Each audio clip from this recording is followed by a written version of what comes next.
Hello, my name is Janil Desai and this is my video presentation for COMP 42, Assignment 3.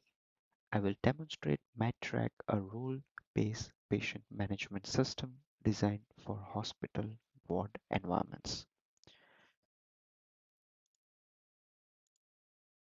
MedTrack addresses a real clinical problem. Hospital staff waste significant time navigating complex electronic health record systems to perform routine tasks. Nurses, physicians, ward clerks, and admission coordinators each need different views of patient data, yet most systems shows everyone the same interface. The purpose of this project is to design and implement a task-focused interface that minimizes the number of clicks required for common ward operations.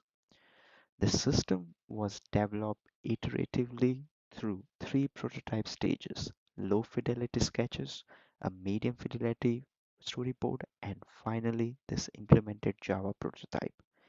Each stage was evaluated using heuristic evaluation and cognitive walkthroughs, with findings feeding back into the next iteration. The final design, Prototype C, was selected because it provided persistent action bar, a split panel patient overview, and a color-coded criticality badges, features that directly supports rapid clinical decision making. The system supports 7 core tasks derived from the task-centered design. Processes described by Greenberg. Let me show you the interface now. So this is the login interface. This is the login screen, and we will log in over here, select a user, enter the password, and log in. So here's the main ward dashboard. On the left is the patient list showing all 12 patients currently in ward. Each card displays the bed number, patient initials, criticality status, medication count, and attending physicians. You can see that patient Emily Carter in bed 12A is marked as stable. If you see 12D, Maria Thompson, it shows critical in red, which means it immediately draws attention. When I click on the patient card, the right panel fills with their full record demographics, physician assignments, criticality with a color code badge, and a table of current medication. Below that is the recent alert section. The 5 buttons at the bottom form the persistent action bar, and these are the 7 tasks the system is designed for. First and foremost, to admit a patient, task 1. The task 2 is find a patient by a bed number or a name. Review a patient full line of information. Update a patient's criticality to critical for ICU escalation. Edit medications, including discontinue and to add new. End of shift summary via the patient list overview. And check bed availability for inter-ward transfer. Coming back to the slides, before writing any code, I developed 3 low fidelity paper prototypes. Let me walk through them.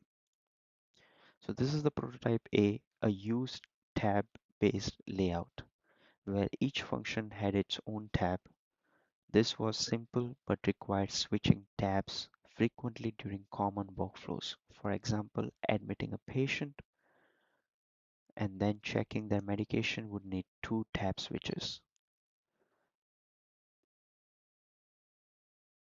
Now, prototype B, used a wizard-style step-by-step approach. While this guided users through complex tasks, it made simple operations like viewing a patient's criticality take unnecessary steps. And prototype C, shown here, used a split panel design with a persistent action bar at the bottom. The patient list stays visible on the left at all times while details appears on the right. All major actions are one click away in the bottom bar. This was a clear winner in our heuristic evaluation because it minimizes user memory load and provide shortcuts for frequent actions that's used in day-to-day life. The evaluation of these prototypes followed the method described by Nilsson and Molaik. I assessed each prototype against their 9 original heuristics, such as simple and natural dialogue consistency and providing feedback. Now, the cognitive walkthroughs were performed on the selected prototype C sketches. I walked through each of the 7 tasks step by step, asking questions at each steps. Will the user know what to do? Can they see the right control? Will they understand the feedback? And will they make the progress towards their goal?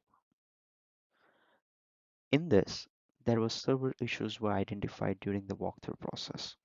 The admission task, to begin with, had no example format for the medical record number field. So the users would not know whether to type MRN 123456 or just 123456, or if it contains any dashes or any other numbers or letters. So I added helper text below the field, example MRN followed by 6 digits. The criticality escalation had no confirmation step, meaning a nurse could accidentally change a patient's status with a single click. So I added a model confirmation dialog that restates the patient's name and bed number. The medication editing screen did not clearly shows the patient's identity, raising the risk of adjacent patient errors. I added a bold patient identifier header at the top of every medication panel.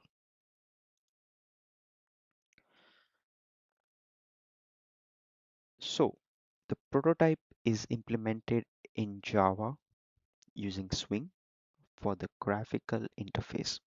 I chose Java and Swing because Java is platform independent and Swing provides a mature set of UI components without requiring external libraries. The Nimbus look and feel was selected for a clean, modern appearance that does not distract from clinical information. The architecture follows model view separation. The model package contains patient, user, medication, and alert event classes with their associated enumerations like criticality and user role. The data package contains data store and in-memory repository that stimulates a backend database. The UI package contains all visual components including the login screen, the ward dashboard, the patient card panel, the patient detail panel, admission form, criticality dialog, medication panel, alert banner, action bar, and bed availability dialog. Navigation between screens uses Java's card layout, which allows seamless switchings between the login screen and the dashboard. The application entry point is metrack-app.java, which sets up the frame initializes the data store and manages login and logout events. Now, let me walk through each screen and explain the design rationale.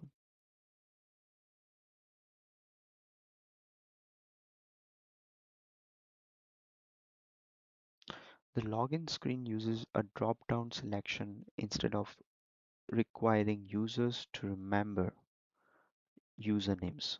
This follows the minimize user memory load heuristic. Any non-empty password is accepted because this is a prototype. A real deployment would use secure authentication. Over here, we logged in. I typed anything, and below that, there was a little note that said anything you type in will accept because this is a prototype, and a real deployment would use a secure authentication.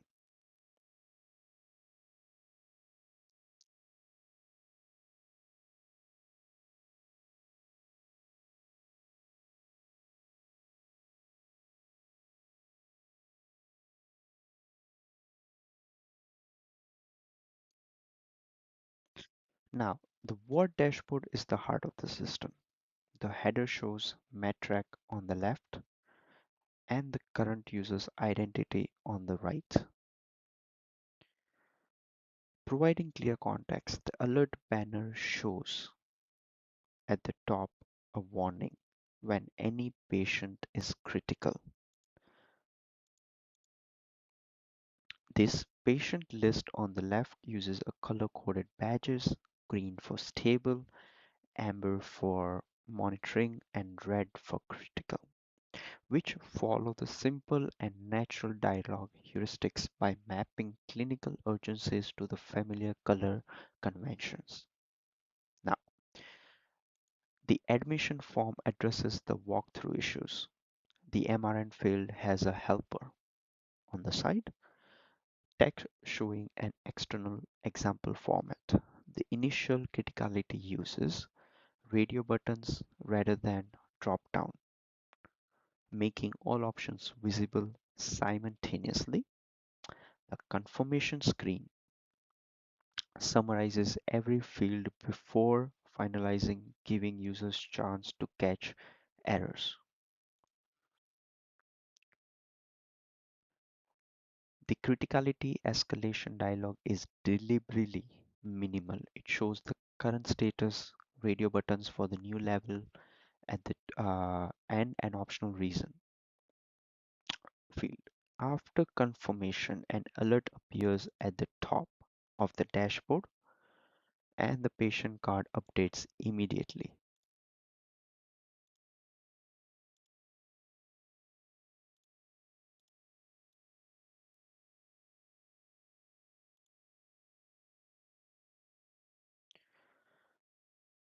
This provides clear feedback that the escalation was registered.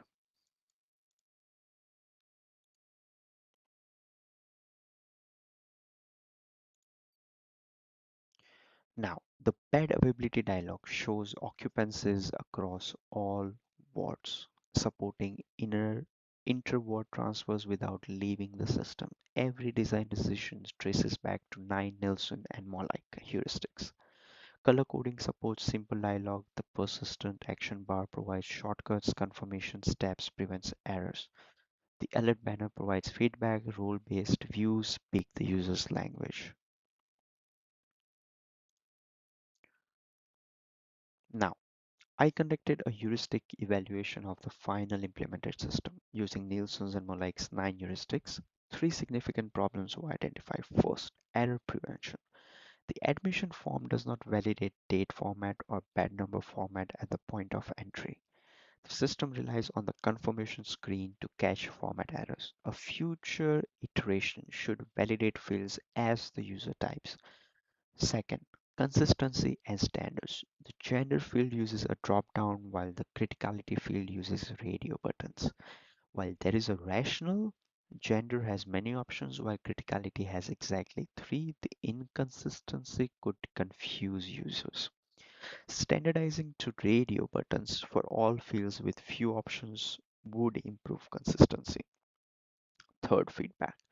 The medication panel shows changes in medication list, but there is no system-wide notification when a medication is discontinued or added.